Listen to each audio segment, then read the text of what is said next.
মুখ্যমন্ত্রী হিসেবে গতকালই নিজের নতুন ইনিংস শুরু করেছেন শুভেন্দু অধিকারী। সোশ্যাল মিডিয়ায় পোস্ট করেছেন তিনি, এটা জনগণের সরকার, আসল পরিবর্তন শুরু, আমরা প্রতিশ্রুতিকে বাস্তব রূপ দিলাম। প্রথম মন্ত্রিসভার বৈঠকের পর পোস্ট করেছেন মুখ্যমন্ত্রী শুভেন্দু অধিকারী। সামাজিক প্রকল্প চালু রাখার ঘোষণা থেকে সরকারি চাকরিতে আবেদনের বয়সের ঊর্ধ্বসীমা বৃদ্ধি, মন্ত্রিসভার বৈঠকে গৃহীত সিদ্ধান্তের কথা জানিয়ে পোস্ট করেছেন মুখ্যমন্ত্রী।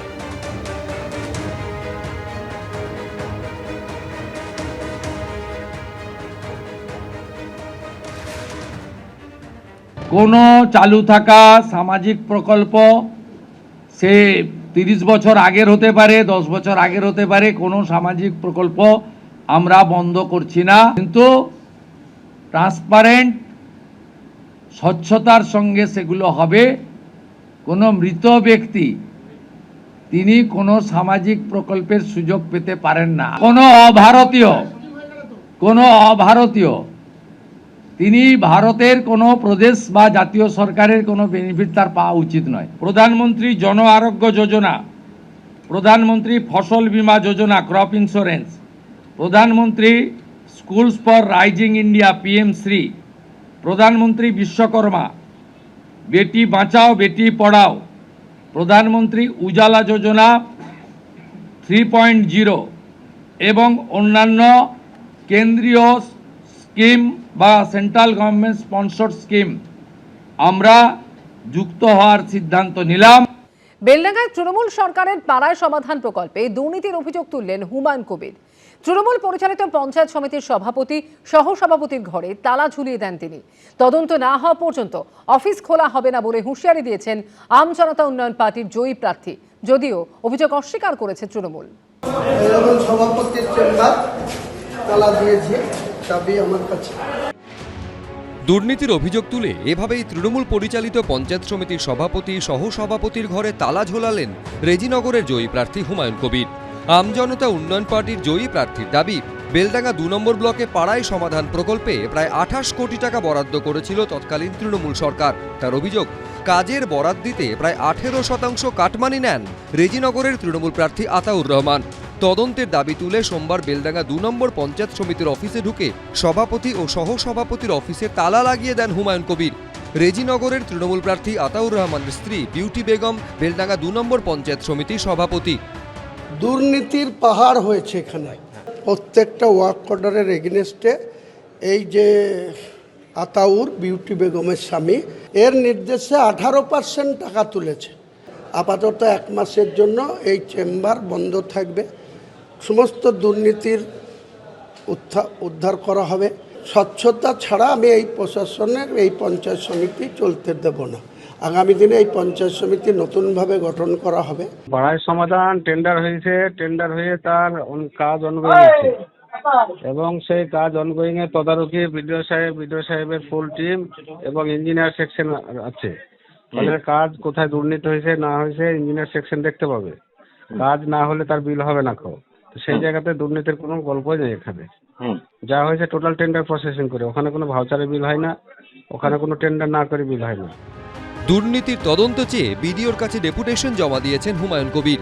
রাজীব চৌধুরী, এবিপি আনন্দ, মুর্শিদাবাদ। পুরসভা নিয়োগ দুর্নীতি মামলায় গ্রেপ্তার প্রাক্তন দমকল মন্ত্রী সুজিত বসু। প্রায় 10.5 ঘন্টা জিজ্ঞাসাবাদের পর সুজিত বসুকে গ্রেপ্তার করে কেন্দ্রীয় তদন্তকারী সংস্থা।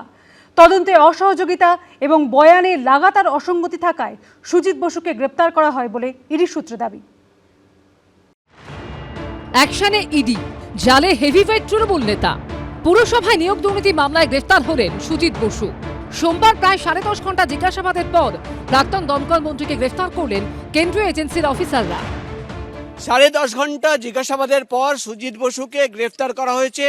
পুরো নিয়োগ দুর্নীতি মামলায় সুজিত বসুকে গ্রেফতার করা হয়েছে। আগামীকাল তাকে কোর্টে তোলা হবে এবং ইডি সূত্রের খবর, আজকে সারাদিন ধরে দফায় দফায় তাকে জিজ্ঞাসাবাদ করা হয় এবং জিজ্ঞাসাবাদের পর যেটা ইডি তরফে দাবি করা হচ্ছে, তিনি একাধিক প্রশ্নের উত্তর এড়িয়ে যাচ্ছিলেন। সোমবার সকাল 10:30 নাগাদ ছেলে সমুদ্র বসু ও আইনজীবীকে সঙ্গে নিয়ে ইডি দপ্তরে আসেন বিধাননগরের পরাজিত তৃণমূল প্রার্থী সুজিত বসু। ইডি সূত্রে দাবি, দীর্ঘ 10.5 ঘন্টা জিজ্ঞাসাবাদে একাধিক প্রশ্নের উত্তর এড়িয়ে যান সুজিত বসু। বারবার বিভ্রান্তিকর উত্তর দেন। তার বয়ানে বহু অসঙ্গতিও মেলে বলে ইডি সূত্রে দাবি। তদন্তকারীরা বলছেন যে এই যে তদন্ত, সেই তদন্তে যে প্রশ্নগুলো করা হয়েছিল সেই তথ্যগুলো কিন্তু বা সেই উত্তরগুলো কিন্তু কোথাও তথ্য গোপন করছেন তিনি। ফলত ইডির কাছে যে তথ্য প্রমাণ রয়েছে সেই তথ্য প্রমাণের ভিত্তিতেই কিন্তু তাকে বারবার ডেকে পাঠানো হয়েছিল। এখন অনেক দপ্তরে দৌড়ে বেড়াতে হবে। পাহাড় প্রমাণ দুর্নীতি, তো ওই দুর্নীতিটা সাফাই করার চেষ্টা করছেন, জঞ্জাল সাফাই করা থেকে বিরত থাকছে। ভোটের আগে এই মামলায় সুজিত বসুকে 4 বার নোটিশ পাঠায় ইডি। প্রতিবারই হাজিরা এড়ান তিনি। হাজিরার নোটিশ চ্যালেঞ্জ করে হাইকোর্টেরও দ্বারস্থ হন। আদালতে আবেদন করেন ভোটের পর 15ই মে ইডি দফতরে হাজির হবেন, কিন্তু হাইকোর্ট নির্দেশ দেয় 1 মে ইডি দফতরে হাজির হতে হবে সুজিত বসুকে। সেই মতো 1 মে আইনজীবী সহ সিজি কমপ্লেক্সে হাজির হন সুজিত বসু। ভোটের ফল ঘোষণার পর 6 মে ফের সুজিত বসুকে ইডি দফতরে হাজিরার নির্দেশ দেওয়া হয়। সেই তলবে হাজিরা এড়ান সুজিত বসু। সোমবার তিনি ইডি দফতরে হাজিরা দেন। এদিনই তাকে গ্রেফতার করা হলো। এই পুরো নিয়োগ দুর্নীতির মামলাতেই ইডির স্ক্যানারে রয়েছেন প্রাক্তন খাদ্যমন্ত্রী রথীন ঘোষ। সোমবার তাকেও ডেকে পাঠিয়েছিল ইডি, কিন্তু এই দিন তিনি হাজির হননি। এই নিয়ে 5 বার তাকে তলব করলেন ইডি আধিকারিকরা। প্রতিবারই হাজিরা এড়িয়েছেন তিনি। প্রকাশ সিনহা, অনির্বাণ বিশ্বাস ও ব্রতদীপ ভট্টাচার্য রিপোর্ট, এবিপি আনন্দ। পুর নিয়োগ দুর্নীতি মামলায় সোমবার সুজিত বসুকে গ্রেপ্তার করল ইডি। এর আগে সিবিআই চার্জশিটে দাবি করেছিল বেআইনিভাবে সবচেয়ে বেশি চাকরি দেওয়া হয় দক্ষিণ দমদম পুরসভায়। এই পুরসভারই ভাইস চেয়ারম্যান ছিলেন সুজিত বসু। ইডি সূত্রে দাবি, বিধায়ক থাকাকালীনও সুজিত বসুর সুপারিশে বহু চাকরি হয়, কারো ক্ষেত্রে টাকার বিনিময়, কারো ক্ষেত্রে জমির বিনিময়। পুরনিয়োগ দুর্নীতি মামলায় ইডির হাতে গ্রেফতার সুজিত বসু। প্রায় 10.5 ঘন্টার জিজ্ঞাসাবাদের পর উত্তর এড়িয়ে যাওয়া এবং বিভ্রান্তিকর উত্তর দেওয়ার অভিযোগে প্রাক্তন দমকল মন্ত্রীকে গ্রেফতার করল কেন্দ্রীয় এজেন্সি। পুরসভায় নিয়োগ দুর্নীতি মামলায় সিবিআই যে চার্জশিট দিয়েছিল তার 11 নম্বর পাতায় দাবি করা হয় বেআইনিভাবে সবচেয়ে বেশি চাকরি দেওয়া হয়েছে দক্ষিণ দমদম পুরসভায়। 2014 সালের পর সেখানে 329 জনের নিয়োগ হয়েছে টাকার বিনিময়ে। কেন্দ্রীয় এজেন্সি দাবি করে করোনাকালে তৃণমূল পরিচালিত দক্ষিণ দমদম পুরসভায় এভাবেই একসঙ্গে চাকরি হয়েছিল 29 জনের। 2010 সাল থেকে দীর্ঘদিন এই পুরসভার ভাইস চেয়ারম্যান ছিলেন সুজিত বসু। ইডি সূত্রে দাবি, সুজিত বসুর সুপারিশে বিভিন্ন পদে 150 জনের চাকরি হয়। ইডি সূত্রের খবর, এখন পর্যন্ত তাদের কাছে যে তথ্য রয়েছে, যে প্রমাণ রয়েছে, সেখানে দেখা যাচ্ছে সুজিত বসুর রিকমেন্ডেশনে দক্ষিণ দমদম পুরসভায় 150 জনের চাকরি হয়েছিল। 2-1 জন নয়, 10-12 জন নয়, 150 জন, অর্থাৎ 150 জনের চাকরি হয়েছিল একাধিক পদে। এবং শুধুমাত্র দক্ষিণ দমদম পুরসভায় তিনি ভাইস চেয়ারম্যান ছিলেন তখন নয়, তিনি যখন এমএলএ হয়ে যান, বিধায়ক হয়ে যান, তখনও কিন্তু তিনি রিকমেন্ডেশন করেন এবং তারপর একাধিক ব্যক্তিদের চাকরি হয়। ইডি সূত্রে দাবি, বিধায়ক থাকাকালীনও সুজিত বসুর সুপারিশে বহু চাকরি হয়েছে। কোথাও টাকার বদলে, কোথাও জমির বিনিময়ে চাকরি দেওয়া হয় বলে অভিযোগ। ইডি সূত্রে দাবি, অনেক ক্ষেত্রেই দেখা যায় জমির জন্য কোনো টাকা নেওয়া হয়নি, তার বদলে পরিবারের 2-3 জনের চাকরি হয়েছে দক্ষিণ দমদম পুরসভায়। একজনের থেকে জমি নেওয়া হয়েছিল, সেই জমিতে বাড়ি করা হয়েছে, কিন্তু আদতে দেখা যাচ্ছে জমির বিনিময়ে তাকে টাকা দেওয়া হয়নি, তার বিনিময়ে যে তার বদলে চাকরি পাইয়ে দেওয়া হয়েছিল ওই পরিবারের 4 জনকে। এই সমস্ত প্রশ্নের যখন উত্তর চাওয়া হয় সুজিত বসুর কাছে, তিনি কিন্তু কোনো রকম সদুত্তর দিতে পারেননি এবং তারপরে একাধিক তথ্য তারা সামনে রাখেন।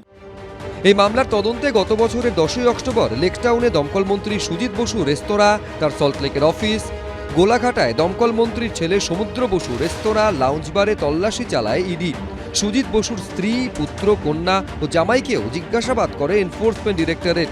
সোমবার সকালেও সুজিত বসুর সঙ্গে ইডি দফতরে যান তার ছেলে সমুদ্র বসু। প্রায় 10.5 ঘন্টা জিজ্ঞাসাবাদের পর সুজিত বসুকে গ্রেফতার করে ইডি। প্রকাশ সিনহা, ব্রতদীপ ভট্টাচার্য, অনির্বাণ বিশ্বাস, এবিপি আনন্দ। এবিপি আনন্দ, এগিয়ে থাকে, এগিয়ে রাখে।